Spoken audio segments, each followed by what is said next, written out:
This is Erased, a mystery in 6 parts written and produced by the digital audio production class at Crockett High School Studio 44. This is a show that asks the question, is someone real if no one remembers them?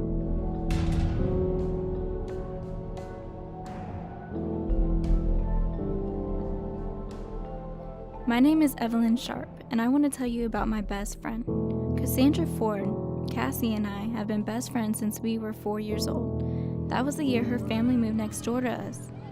Ever since that day, the two of us have been pretty much inseparable. Cassie wasn't just my friend, though. Cassie was everyone's friend. She was funny, friendly, and good at pretty much everything. It didn't matter who you were, she always had time for you. And it didn't matter what the event was, from football games to school plays, she was always there supporting everyone involved. That's if she wasn't already involved herself. And she really went out of her way to be involved. Honestly, it was almost exhausting keeping up with her, but she was so much fun to be around that you really didn't mind. Which is why I can't believe that nobody remembers her.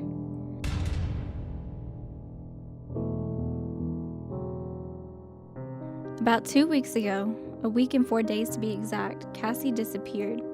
I don't mean ran away, and I don't mean abducted. I mean she just disappeared. Disappeared like she never existed. She wasn't just gone. Nobody remembers her. It's like she was erased.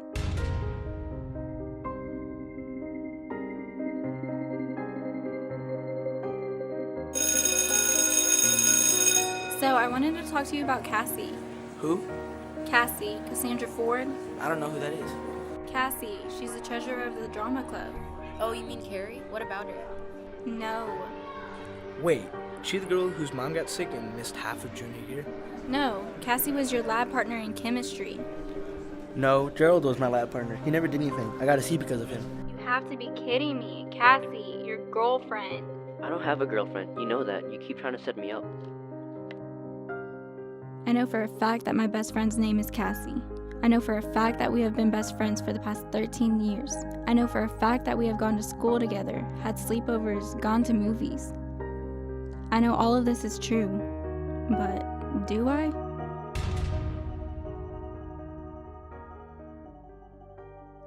Nothing was making sense, so I decided to do the only thing that I could do. Last night, I got on my computer and started looking around on the internet for anything that could help me make sense of this. I searched everything I could think of, missing persons, forgotten people, people who vanished. I couldn't find anything. Then I typed erased people. That changed everything. It led me to a site run by Dr. Richard Charles, a psychology professor from the local community college, about false memories and missing people. It wasn't much, and a lot of it was pretty technical, so I decided to make a phone call. It took a while, but I eventually heard back from him.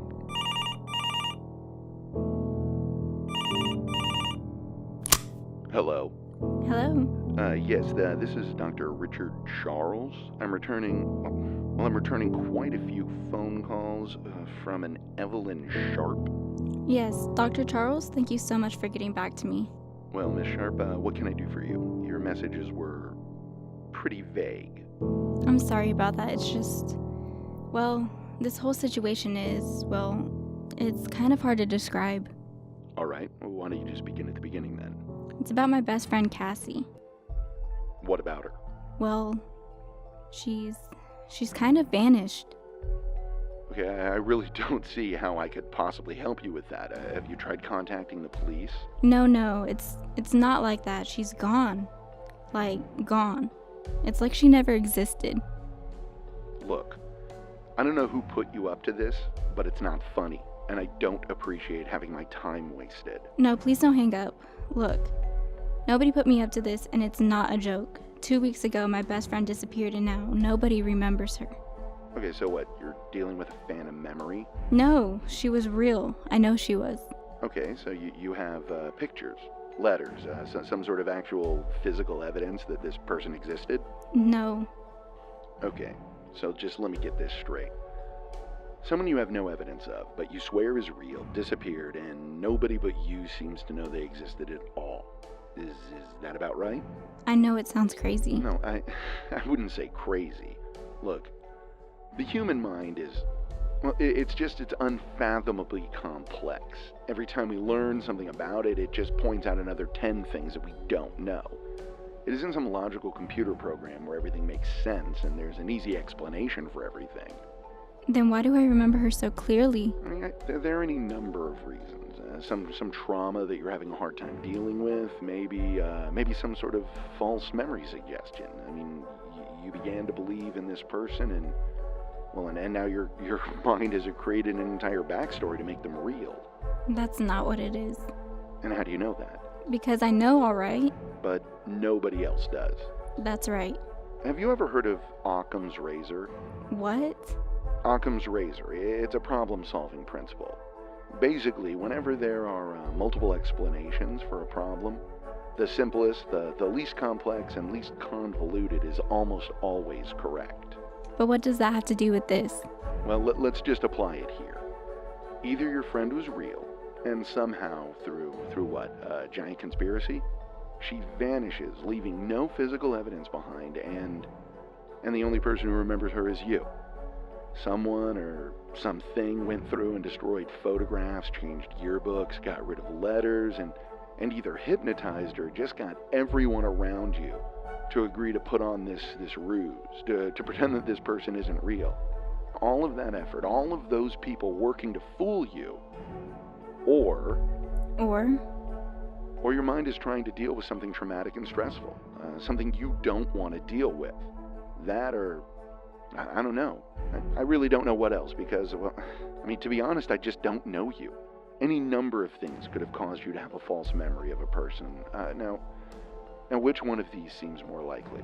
I'm not crazy. Look, I'm not saying you are. You do need some help, but I'm not the person to provide it. I've done a lot of research and come across some cases similar to this in my life, but it's nothing that I'm... But you need to talk to somebody more specialized. I could refer you to a clinical colleague of mine who might... No, that's fine. I should have known that you wouldn't believe me. Thank you for your time. I'm sorry for wasting it. I hate to admit how much the professor got to me, but he really did. For some reason, this stranger doubting me hurt worse than any of the people I knew. I hate to say it, but I kind of had a meltdown and just started throwing things around my room. That's when I found it. There in the bottom of my, we'll call it a memory box, the place where I keep all my pictures and little mementos and keepsakes, there was a key that Cassie and I knew about, a key to a lockbox that we buried years earlier. It was our own little time capsule. We were 8 or 9, and our school had just opened one from 30 years earlier. Cassie loved the idea and insisted we bury one. So we pulled our money together, bought a little locking box from a store down the street. I don't even remember what we put in it, but I knew there had to be pictures. Even if it was just one, that would be enough. We buried it in the woods behind our house. If the key was still here, that had to mean the box was too, right? This is stupid. No, it's important, and I'm paying you $10 to do it. You're so weird. Look, I need you with me so that if I find something, people will know I'm not just making it up. Right, so when you find the box that you're buried with someone who doesn't exist, people won't think you're crazy. That's the idea. So where is it? Right over here. By the tree? That's right. There should be an X carved right over it. Very original. Shut up. Oh my god, look. What? So there's an X in the tree. It doesn't mean anything. Are you going to help me dig? $10 got me out here, but it is not enough to make me work. How deep? Not very. It should be right here. Okay, so there's a box. Doesn't mean anything. You could have buried it there. Yeah, I did. With Cassie. Whatever. Could you just hurry up?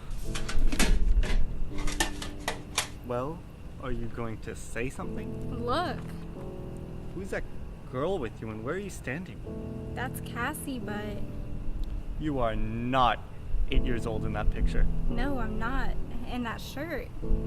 Didn't I get it for you for your birthday last month? Yes, you did. Wait, how is that possible? I mean, there was grass growing over the hole. I know. No, I mean, nobody had dug it up. It had to be there for years.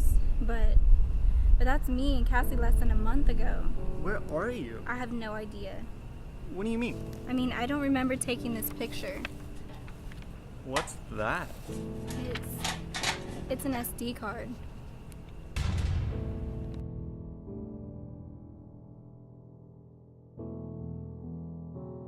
This is Erased. Join us in 6 weeks for Chapter 2.